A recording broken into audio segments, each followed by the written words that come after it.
അഹമ്മദാബാദ് വിമാന ദുരന്തത്തിൽ മരിച്ച അവസാന മൃതദേഹവും തിരിച്ചറിഞ്ഞു. 275 പേരാണ് അപകടത്തിൽ മരിച്ചത്. മുഴുവൻ മൃതദേഹവും ബന്ധുക്കൾക്ക് കൈമാറി. വിവരങ്ങളുമായി അബ്ദുൾ റഷീദ് ചേരുന്നു. അബ്ദുൾ റഷീദ്, DNA പരിശോധനകളടക്കം നടത്തി. ഇതാ 275 പേരെയും ബന്ധുക്കൾക്ക് കൈമാറിയിരിക്കുന്നു.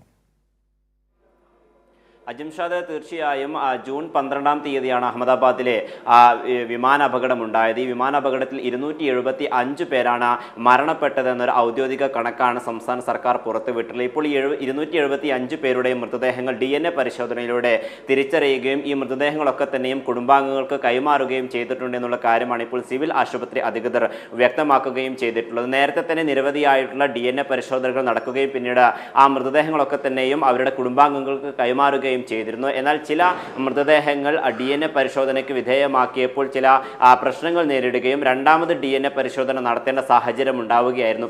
പ്രത്യേകിച്ചും ഈ നിരവധിയായിട്ടുള്ള മൃതശരീരങ്ങളൊക്കെ തന്നെയും വിവിധ ശരീരത്തിൻ്റെ ഭാഗങ്ങളൊക്കെ തന്നെ വേർപെട്ടു പോയ ഒരു സാഹചര്യത്തിലായിരുന്നു ഇത്തരത്തിൽ ഒരു നടപടി സ്വീകരിക്കേണ്ട ആവശ്യം വന്നതെന്നുള്ള കാര്യമാണ് സിവിൽ ആശുപത്രി അധികൃതർ വ്യക്തമാക്കിയിരുന്നത്. എന്തായാലും ഇപ്പോൾ എല്ലാ മൃതദേഹങ്ങളുടെയും DNA പരിശോധന പൂർത്തിയാക്കുകയും മൃതദേഹങ്ങൾ തിരിച്ചറിയുകയും പിന്നീട് അത് കുടുംബാംഗങ്ങൾക്ക് കൈമാറുകയും ചെയ്തിട്ടുണ്ട് എന്നുള്ള കാര്യമാണ് ഇപ്പോൾ സിവിൽ ആശുപത്രി അധികൃതർ വ്യക്തമാക്കിയിരിക്കുന്നത്. അജിംഷാദ്, തീർച്ചയായും അതുമായി മാത്രമല്ല, ഇതുമായി ബന്ധപ്പെട്ട വീഴ്ചകൾ, അതായത് ഈ വീഴ്ചകൾ ഉള്ള കാര്യം, സ്വകാര്യവൽക്കരണത്തിലേക്കുള്ള അമിതോത്സുകത സർക്കാരിൻ്റെ ഭാഗത്തുണ്ടായതൊക്കെ ഇതിൽ വീഴ്ചയായി വന്നത് പരിഗണിക്കപ്പെടുന്നു. കാരണം എയർ ഇന്ത്യക്കെതിരെ നിരന്തരമായി വന്ന പരാതികൾ, പരിഭവങ്ങൾ, വീഴ്ചകളൊക്കെ ഇതുമായി ബന്ധപ്പെട്ട് ചേർത്ത് വായിക്കേണ്ടതാണ് ഈ 275 മനുഷ്യരുടെ ജീവൻ പൊലിഞ്ഞത്. ഇങ്ങനെയുള്ളൊരു വലിയ സംവാദം ഇതുമായി ബന്ധപ്പെട്ട് ഉയർന്നു കഴിഞ്ഞു അബ്ദുൾ റഷീദ്, അല്ലെങ്കിൽ തുടരുകയാണ് ആ സംവാദം രാജ്യത്ത്?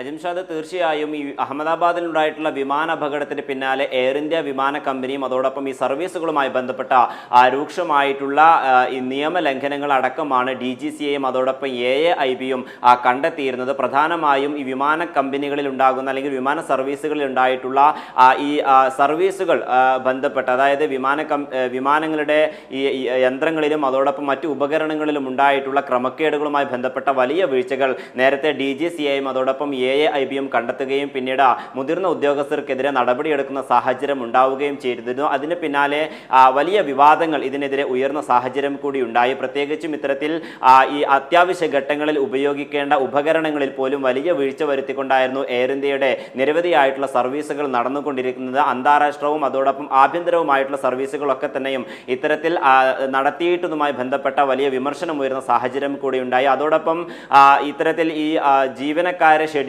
ചെയ്യുന്നതുമായി ബന്ധപ്പെട്ട വലിയ നിയമലംഘനങ്ങൾ ഉണ്ടാകുന്ന സാഹചര്യം ഉണ്ടായിരുന്നു. ഇതിന് പിന്നാലെയും DGCA നിരവധിയായിട്ടുള്ള ഉദ്യോഗസ്ഥർക്കെതിരെ നടപടിയെടുക്കണമെന്ന ശുപാർശ എയർ ഇന്ത്യക്ക് നൽകുകയും ചെയ്തിട്ടുണ്ട്. ഇത്തരത്തിൽ വലിയ ക്രമക്കേടുകളാണ് എയർ ഇന്ത്യയുടെ ഭാഗത്ത് നിന്ന് ഉണ്ടാവുകയും ചെയ്തിട്ടുള്ളത്. അതോടൊപ്പം ഇത്തരത്തിൽ എയർ ഇന്ത്യ വിമാന കമ്പനി ഇത്തരത്തിൽ ഈ അപകടത്തിന് പിന്നാലെ ദുഃഖാചരണം ആചരിക്കുന്ന ഘട്ടത്തിൽ പോലും ഗുരുഗ്രാമിലുള്ള ഉപകമ്പനിയിലെ ഉദ്യോഗസ്ഥരുടെ ആഘോഷ ചടങ്ങുകൾ വലിയ വിവാദത്തിലേക്ക് വഴിവെക്കുന്ന സാഹചര്യം കൂടി ഉണ്ടായി. പ്രധാനമായും ഇത്തരത്തിൽ 275 പേരുടെ മൃതദേഹങ്ങൾ കത്തിക്കരിഞ്ഞ നിലയിൽ അവരുടെ കുടുംബാംഗങ്ങൾക്ക് കാണാൻ പോലും കഴിയാത്ത സാഹചര്യത്തിലായിരുന്നു ഇത്തരത്തിൽ ഈ വിമാന കമ്പനിയുടെ ഉപകമ്പനിയായിട്ടുള്ള AI സ്റ്റാറ്റസിലെ ഉദ്യോഗസ്ഥരുടെ ഒരു ആഘോഷ ചടങ്ങ് വിവാദത്തിലായി. എന്തായാലും അവർക്കെതിരെയും, അതായത് ഈ കമ്പനിയിലെ മുതിർന്ന 4 ഉദ്യോഗസ്ഥർക്കെതിരെയും ഇപ്പോൾ എയർ ഇന്ത്യ നടപടി സ്വീകരിച്ചിരിക്കുകയാണ്. ഇത്തരത്തിൽ വലിയ വിമർശനങ്ങൾ തന്നെയാണ് സമൂഹ മാധ്യമങ്ങളിൽ അടക്കം എയർ ഇന്ത്യ കമ്പനിക്കെതിരെ ഉയർന്നു വരുന്ന സാഹചര്യം ഉണ്ടായത്. അതോട് പിന്നാലെ നിരവധിയായിട്ടുള്ള വിമാന സർവീസുകൾ ആഭ്യന്തര ഘട്ടത്തിലും അതോടൊപ്പം